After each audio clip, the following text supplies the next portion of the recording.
Welcome to another episode of Policy and Prejudice. We've been off the air for a few weeks, but it's a privilege being back. My name is Chris Stevenson. I have a special guest with me today. His name is Mr. George Hasiotis. You are the vice president, am I? Don't get it. If I get it wrong, get anything wrong, punch me. Well, all right? Look, yeah, I am a partner. A partner in the company, and now Pat Freeman is the vice president. It's the Greater Buffalo Sports and Entertainment Complex, so I'm one of the two partners that started the company. All right, excellent, excellent. Now, my thing is, a lot of people, as you all know, I've been presenting through my blog, The Buffalo Bullet, a lot of columns by Pat Freeman. Okay, and we and Pat and I have interviewed each other. Yeah, I've interviewed him on this show months ago regarding the project. And to tell you the truth, I was pretty much with him. We when before you guys had the downtown, the harbor site, and this is I've always felt this is a worthwhile endeavor. And what's basically on my mind is we need to know the update as to what it is. First of all, what's the land grab deal? What is that? And where are you as far as yourselves and the NFTA? Right.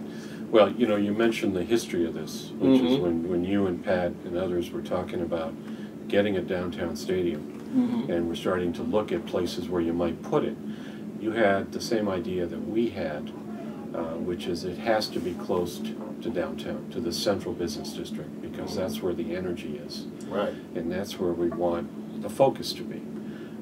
It also becomes convenient for the many tens of thousands of jobless people to get to work, because they can use public transportation and they don't have to go that far. That's where the need is. It's the need for economic development for the whole region, and it's the need of the people who need the work. That's where it was. That's when this city was great, and that's the only thing that'll make this city great again. So we started off working separately, but just over a year ago we came together with a common vision, because we had looked at other places. We looked at the Central Terminal and other properties, but really determined that this parcel of land is really the most appropriate, and through the professional services that we have retained through HKS, which is really the big kind of leading developer of sports facilities in this country, they told us that they looked at the Central Terminal with us. We studied it for almost 2 years. They looked at this property and they said, this is perfect. This is exactly what the NFL wants. This is what they're looking at doing in other cities like Buffalo. They're looking at it in Oakland right now. They want to create the energy and pull together the downtown potential and energy in a multi-use, multi-sport complex. So that we felt that because that land was empty now and vacant for over 50 years, no one's done anything with it. There's been a lot of negligence. Political leaders, government leaders have done absolutely nothing. So we thought, well, this is really a kind of a great opportunity because it's ready to build. Unlike the Perry projects that you were talking about when you and Pat were looking at this over a year ago, 2 years ago, there's no demolition required. The land is vacant. The site has been preserved. It's been studied environmentally. And so our consultant said, look, this is perfect. This is better than what we've had to work with in places like New York City when they did Yankee Stadium, or Dallas, or Indianapolis. We can figure out the parking, the traffic. There's over 400 acres available. We only need less than half of that. But in our design that we've presented now with HKS, we include provision for a lot of green space, a lot of parkland, so that normal, regular families will want to use this. I mean, right now it's a brownfield. And the reasons I say... Now, when you say brownfield, what is the meaning for it? It means it's been remediated, that there were environmental issues. So they call the land browned. So it was studied extensively in 2002 by the State Department of Environmental Conservation, and they issued their report, and they told you what you would have to do for different types of human use. So it has been cleaned and preserved and retained, so it's in perfect shape to use for this type of project. Now the owners of the property right now are the NFTA. Before that it was owned by the city. Now all these public agencies never wanted to be saddled with this land because they had to preserve it and pay for it. They had to cut the grass, they had to keep it safe, they had to patrol it. And now more recently they've put in jogging and walking and dog paths so people can use it for biking and everything else. Right. They can use it for waterfront access, but our plan provides for enhanced waterfront access so that real families can use it. They can go down there with their children, use the beaches, have total access to the waterfront. So are you saying they really want to turn this into a park or something like that? Well, now, when we started talking to the NFTA a year ago, they wanted a business development partnership. They called it public-private partnership. Okay. So we proposed to them in January 2012 that we do a public-private partnership, that they lease us the land, we develop it for a sports, entertainment, cultural complex, create green space and parkland, and they would be the owners through the lease, and we would also pay them for the option on the land to get the project going, and then we would give them a percentage of the profit, so they would get a beneficial stake equity position. So if it was the city that leased us the land or the NFTA, they would get 1% or 2% or 3% of our profits that would go back into their fund that they would then use for bus fares or light rail extension or any other projects, environmental or park projects. So it would actually be giving the public money. And that sounds like a rare type of deal. It is rare. People just don't, you know what I'm saying? People just don't walk into that type of stuff on a common basis. Yeah, and you know, that's what Pat Freeman was talking about, and a few other people who really, you know, study these issues were saying, well, wait a minute, we don't have to keep giving money to billionaires. We don't have to give our scarce tax money that we need to billionaires who run these very profitable sports businesses, whether it's football or hockey, because there are places like now in Indianapolis where the community is making money because they own and control these facilities, and they've created tens of thousands of jobs and economic development. So we've taken the Indianapolis model and working with HKS, who worked with Indianapolis to develop their facility, we're using the same development firm. We can turn that formula upside down so that we say to the Buffalo Bills, you know, we're not going to pay you anymore because you're generating a lot of money. Now you're going to pay rent. You're going to make money, but we're also going to make money. The public in Western New York is going to make money because it's not just going to be football. It's going to be football. It's going to be soccer. It's going to be basketball. It's going to be college football. It's going to be tennis. It's going to be 100 events a year or more. And once you get away from that old model where you've only got 8 or 10 games in a facility, you can never pay for that facility. And you know someone's losing money, and it's usually the public. We get stuck with the bill. See, I remember years ago, even like with Rich Stadium, you know, and I've said this many times before, I remember like just during the O.J. Simpson years. Yeah. Okay, O.J. breaks the record, next year we got a new stadium. Right. And that's all well and fine. And that was a part of a trend of put the sports stadiums in the suburbs. Yeah. Now the trend is going back into the urban areas, and that's much more beneficial. That's much more needed, and it's much more profitable. Right. Like you said, it puts people to work. It does wonders for the the immediate vicinity, the metropolitan areas. Yeah, and that is, you know, in the late, I'd say, at the turn of the 21st century and the 90s. People started realizing that again, that we have to develop cities and stop this spread and this kind of division. You know, it becomes a racial issue as well, as you're dividing people and parceling out places where different demographic groups are living.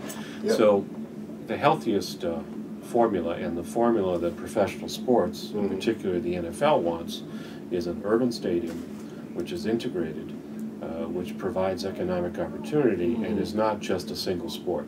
Right. Because the NFL realizes that the value of their franchise and their product brand goes up. Their revenue goes up in this type of venture. I got you. So have you met with the Empire State Developmental Corporation? We have met with them twice, actually. We went to them in January of 2012. And then we had one of their representatives join us in a meeting with the NFTA leadership in January of 2012 as well. And then we had a separate meeting about a month ago with the local director of the Empire State Development Office. I've had a short conversation one-on-one with Governor Cuomo and with Lieutenant Governor Duffy. We've been working very closely with the building trades unions, both in Buffalo and in New York, and the state unions, as well as some of the leaders of the national unions. And we have a preliminary commitment for financial investment from the largest union pension fund in the United States. So, all the pieces are there. What's lacking is some of the small-minded leadership here that doesn't seem to kind of get what's at stake. And sometimes you wonder whether they don't want to do something like this because it diminishes them if something bigger happens. That's true. I can't get to the bottom of it, but like I said, you mentioned before race. And I think race is at the bottom of every major decision going on in Buffalo. And it's a sad thing because it's not benefiting Buffalo. Well, I think a lot of us now have been to other cities and we understand how the races are divided, but you have some great models in some other cities, Washington and Atlanta. But the fact is, what's the bottom line? It's jobs. Yeah. When you've got jobs and you can create a black middle class, it completely changes the fabric. It integrates that community. It doesn't take that long. I mean, even Cleveland, the impact of some of the downtown development, and especially the Cleveland Clinic, if you go there, you see in the Cleveland Clinic what was once a ghetto that is now an employer of probably 15,000 to 20,000 black people that lived in that neighborhood who are making living scale wages and living again in that neighborhood. And I hear about Cleveland. That neighborhood is a mecca. It's integrated. Wow, that's amazing. That's amazing. You asked for a land option on the Outer Harbor land site. Yes. What is, for the benefit of listeners, what is that? It's a very simple real estate instrument. Before you are given full development rights or sale of a property, you can enter into an option agreement for a specified period of time during which you do further research to determine the viability of your commercial project. So what we're asking the NFTA for in the state of New York is give us an option for 9 to 12 months, during which time we'll come back with an agreement from the NFL with parking, traffic, and environmental studies to answer all the questions and to show you that this is a viable project. And that would be paid for by us, so there's really no risk at all to the NFTA or to the state or to the city. What would be the cost of maybe, what's the contrast regarding between the cost of a stadium on that site or a cost of a park or what they want to do? Well, I mean, the cost benefit of comparing the two is amazing, and you bring up a good question because just in the last couple of days we saw this idea and this plan to put lighted images on the grain silos, which would cost millions of dollars and just under $1 million a year to maintain something like that. Creates no jobs. Well, I didn't know we still have. I mean, we're talking like the Eli Whitney days or something. Grain elevators and all that stuff. Look, I think that's where you get into a kind of a racial divide intellectually, because there's a large elitist element in Buffalo. Our friends who we know and love, right? Our friends and neighbors, who keep talking about returning to the old glory days of Buffalo, and I say to them, wait a minute. Well, you know what? Because these people you're talking about, they believe that Buffalo's a small town in West Virginia. And that's how they approach everything. Okay, and they don't want to hear nothing else. Okay, they don't want change. They want these patricians to come back. The same old names, the same old families. And I say, well, wait a minute. I think we need a new Buffalo, and it has to be based on jobs. And we have to be realistic about what we can do. So to create a park there would cost millions of dollars. They don't have the money for it. They can't maintain it now. They won't be able to maintain it then. There's a working group that's been working on creating an extension of the Olmsted Park vision. Well, we have a lot of Olmsted Park system here. Difficulty maintaining it already. And environmentally, they would have to do a lot more work on that site, but it would create no jobs. So where are you going to find the 10, 20, 30 million to do something like this? And why do you do that in a region that doesn't need more green space or park space. We've got a lot of vacant land in Buffalo. Yeah. We need jobs. Exactly. Very true, very true. How many jobs are we talking as far as providing? How many? We do the estimate based on similar types of construction projects in other cities, and the most recent one is Minneapolis, where HKS, our design firm, is now building the new stadium. Mm-hmm. So we took their construction and budget estimates, and we're looking at 8,000 to 10,000 full-time construction jobs every year for almost 8 years as we build the project. Mm-hmm. And that's a high level of living scale wage payment to the workers. A total in our construction budget of over $800 million would be spent on payroll and salaries. Mm-hmm. And a very significant percentage would be set aside for minority participation and women participation and veterans without work.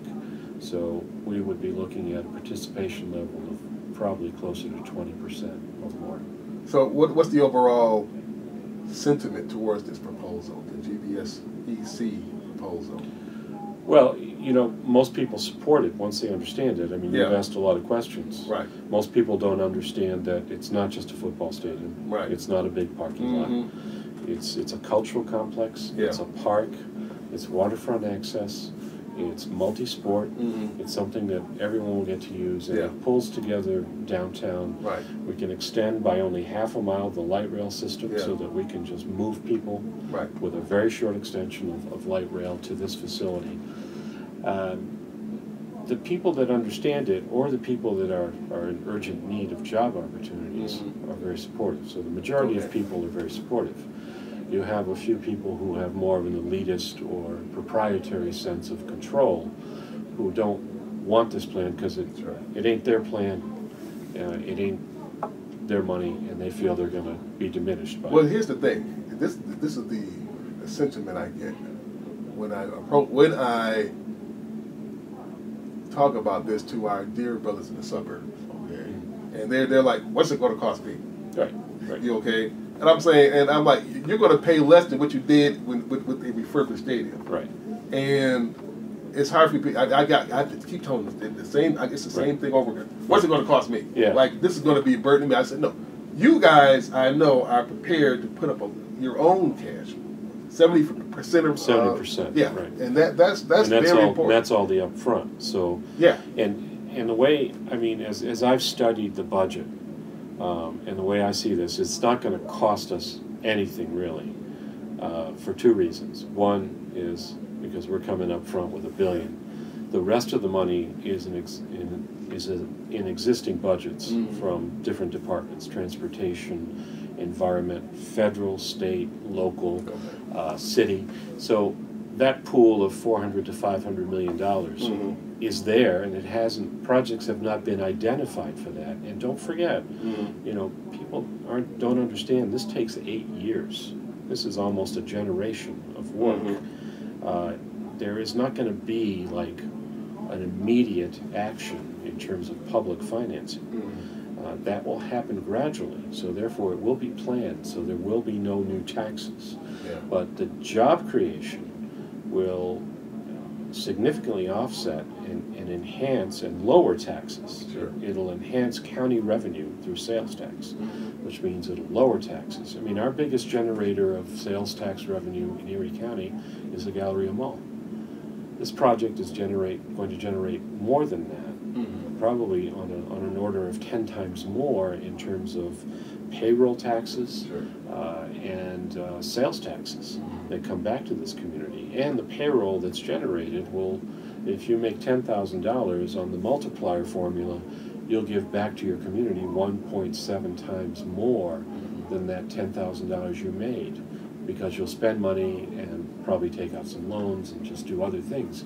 So the economic multiplier and the tax return and the cost benefit on this project is phenomenal. So the answer to people in the suburbs is it's going to cost you less than not doing anything, and it's going to cost you less than what you're doing already, which is Ralph Wilson Stadium and the hockey arena, because you're paying, if you add those two together, you know, the taxpayers around here are paying over $20 million a year to millionaires It's a giveaway. You know, it's welfare. But no, the guys in the suburbs don't seem to want to recognize that, because they'll spend $100 to go to a hockey game, and then they'll complain about something else. Yeah. But you know, it's the man in the street mentality, which doesn't help you, you know, have a reasoned discussion. Very true. Let's talk about Howard Zemsky and Robert Joy. Okay? Yes. The Zemsky, of course, being head of the local NFTA. Because they're the ones that owns that. They own the land now that is NFTA. the outer harbor. What's the best way to get through to them how important this is and how it must be, how it has to be a done deal? Yeah, I think the best way is argument and information, having them informed, because they've been misinformed. I think now they're not, because we have directly put in their hands a very extensive package of information, which is background, proposal, master site, details of how we would build it, who would build it, who would be involved, and the multiplicity. And you contacted all this towards you let them know about it. And what kind of response have you got? We haven't gotten a response yet. It's only been a week. Okay. Let me say, however, that we did engage with Mr. Zemsky last year, and he did not respond at all. We did provide him with information, and we have much more detailed information because we finished a master plan specific to that site since then. However, HKS, our design and development firm that we work with out of Dallas, did contact him and said, you know, Mr. Zemsky, you are the governor's kind of economic advisory council chairman, and you're chairman of the NFTA. We'd like to fill you in on the opportunity. And, you know, by the way, we did Dallas, we did Indianapolis. Wherever we do something, we get a Super Bowl. So there's a significant economic stake in your community kind of working with us. I don't know why someone of that kind of level of responsibility wouldn't pick up the phone and say, hey, how can we talk about this? Because it's Buffalo. That's why. Or someone thinks you're cutting in on their turf, or they've got some other idea that you've upset. I don't know. I just think it's wrong. I just think I've heard rumblings. Okay, I've tried to talk to the county executive about this. He wouldn't answer my request for an interview. Well, you know, his people do get in touch with me, but I kind of get the runaround. Okay, and basically telling me we don't want to do it. We just don't know. We just don't want to come out and tell you. We don't want to talk about it, but we don't want to talk about it. And I think it's probably pretty much what you're getting. I did hear, I can't really say, this months ago, I can't really say who came from. It might be the county executive, whatever, but they're trying to pitch an idea for a downtown stadium now, their own idea, which doesn't sound as good or anything. It's and I think, and I told Patrick, I said, you know what, they're going to try to steal your idea in a few years and say it's theirs. Yeah, okay. It's too late. Yeah. You know, it takes 8 years. You can't make a stadium happen. Yeah. Even if it's without a cover, without a dome, it's still going to take you 6 years. Yeah. But if you want the right kind of facility, it's going to take 8 years, and it's not going to just be football. And these guys don't understand the business. They don't understand the formulas, and they don't want to make the commitment because they're short-sighted. Now you have to understand. You know, I've been in government and politics for a long time. Sure. You know, a careerist, whether it's in the private sector or the public sector, thinks of his own career. Right. And you think, well, gee, I'm not going to be here in 4 years. I just want to do what's going to make me look good today and for a couple of years, and then I'll be off to the next job or the next office. And people don't understand human nature. So if you're a governor or a congressman or a county executive, whatever you are, I know what you're thinking. You're thinking, like, what's going to make me look good today, because I'm not going to be here in 8 years. Right. I'll be on to the next gig. So it's only the rest of us in the community that get stuck holding the bag. So we have to kind of be responsible for ourselves, and that's why I've always said we have to, what the NFL wants from this community, or they're going to just yank this franchise, is they want us to show that we're serious, and we want it. They want to see a show of commitment. And they're not seeing it, except for this proposal. Yeah. I mean, if it weren't for this proposal, if someone said to the NFL, oh, they're going to have a commission study this, and in 4 or 5, 6 years they're going to come up with some findings. The NFL will say, well, too little, too late. Yeah. And we're gone. We got better offers. Yeah. We got communities that know what they want. Well, you know how long it took for them to build that Lucas Oil Stadium? Yeah. 3 years. Yeah. Okay, and even Rich Stadium took a year. Okay, they broke ground at the end of '72 and it's up by '73. Brand new spiking stadium. But Lucas Oil is a beautiful complex. Okay, the more you waste time with this stuff, and the costs go up. The costs go up, yeah. And the longer it takes. The longer it takes. It's just a sad thing. One more question, and this is another man in the street question. Yeah. This is another thing I keep getting repeatedly is parking. Yeah. Okay. Tailgates. What about the tailgate parties? Are we going to have parking? Yeah. Okay. Well, you see, a lot of the man in the street questions are the type of questions you ask and have answered once you've done the study. Because if you look at this piece of land, you'll have 100 different people with 100 different issues. But what you want to do is get the land option and say, okay, I'm going to come back to you in 9 months. Give me all your 100 questions. Yeah. Because I need to answer those too. Because your real safety here is when the NFL reviews this, they're going to ask the real questions because they know the business, man in the street. You don't. You got some off-the-wall stuff, but hey, it ain't your money, it ain't your business. You're a little concerned about this or that. The NFL is going to be very rigorous in how they evaluate this. And what's one of their top priorities? Yeah. Each facility has to be one better than the last one, or else don't bother, because you won't get a Super Bowl. And if it isn't covered, you won't get a Super Bowl. Right. So you know that already. So why would you discuss something which is substandard or cheap? 2, it's got to be the best tailgate experience, better than the last one. Yeah. And that guarantees you a Super Bowl too. So for the man in the street, I would say, and for the NFTA and the public, the best coverage you have on this, the best security you have on this is do the land option, let us go to the NFL, and the NFL will go through this with a fine-tooth comb. And you will have, by that point, you will only have a facility if it is the best facility the NFL wants. And I think wants. Also the best study also is do comparative study. Okay? I think how many acres are we talking here? Maybe 5,000, 57, how many? 400 total. 400, okay, I'm sorry. Yeah, 400, we only need for our kind of plan about 150. Okay, all right. So there's plenty of land there. All right. And on our master site proposal, we have 5,000 spaces. Okay. Already. All right. 1,000 covered and 4,000 surface. But adjacent to the land, we've talked to members of the assembly and councilmen in the city.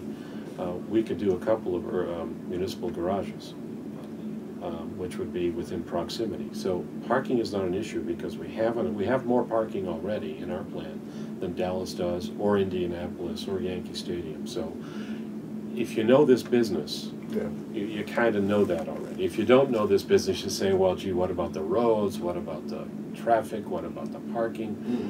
But HKS knows the business. This is what they do, and they work directly with the NFL. Right. So that is the level of kind of comfort and security that we offer to the man in the street with the reasonable questions. All right, excellent. Well, you know what? I want to thank you for being on the show. Sure. I so wanted to meet you. I think we at the forum, maybe we. You could. It's very possible. Yeah. It's very, very possible. Yeah. And my audience needs to hear from you. Yeah. Get it straight from the horse's mouth. Right. And get people up to date on this whole thing. Yeah, it's complicated, because you hear things and you think, oh, gee, a stadium, it's going to be used 8 times a year. Right. It's going to sit there. You have to look at it, but it really isn't like that. No. It really isn't that at all. It's going to be vibrant. The Buffalo Music Hall of Fame, the Buffalo Broadcasters Hall of Fame.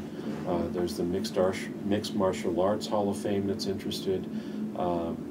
We have a lot of community groups that are interested in being there. Yeah.